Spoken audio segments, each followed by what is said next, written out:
Chapter 1, Mapping the Earth. Our Earth is a unique planet in the solar system because of the existence of life on it. The surface of our Earth is made up of land and water. Land is also present at the bottom of the water bodies. In this chapter, we will study about the surface and shape of the Earth. We will also study about globes and maps that help us to study the surface of the Earth in different ways. The continents. Our Earth's surface is divided into 7 huge landmasses. These landmasses are called continents.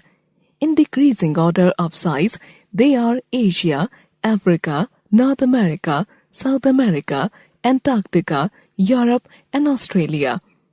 Each continent is divided into countries. In terms of area, Russia is the largest country and Vatican City the smallest. India is the 7th largest country. The oceans. Huge water bodies are called oceans. There are 5 major oceans. In decreasing order of size, they are the Pacific Ocean, the Atlantic Ocean, the Indian Ocean, the Antarctic Ocean, and the Arctic Ocean. Shape of the Earth. In ancient times, people believed that the Earth was flat and that it had steep edges. Later, it was proved that the Earth is actually round in shape. Pictures of the Earth taken from space also reveal that the Earth is round in shape. Due to its round shape, we cannot see the whole Earth at the same time. Even from space, only half of the Earth can be seen at a time. Globe. Since our Earth is very vast and round in shape, it is difficult to do a comparative study of the Earth's surface. A model of the Earth can help us. Such a model is called a globe. A globe can represent the Earth in a simple and accurate way. It shows the distribution of land and water on the surface of the Earth. We can also see the correct shape, size, and location of the continents and oceans on a globe. However, a globe has some limitations. A large globe is difficult to carry. Space is limited and details cannot be shown on a globe. It is not possible to make a globe for a part of the Earth. On a globe, only one side of the Earth can be seen at a time. Maps. A map is a representation of the Earth's surface or a part of it on a flat surface. The word map comes from the Latin word mappo, which means a napkin. A Flemish map maker, Gerardus Mercator, was the first to publish a collection of maps in the form of a book. A book of maps is called an atlas. Maps are drawn on a flat surface to show continents, countries, cities, and even a neighborhood. You can draw a map of your school and show all the details on it. Thus, a map is better than a globe. However, maps do have some drawbacks. The Earth is spherical in shape, and its surface is curved. A curved surface cannot be shown correctly on a flat surface, such as paper. It is not possible to make an accurate map from a curved surface. However, a map of a small area can be fairly accurate.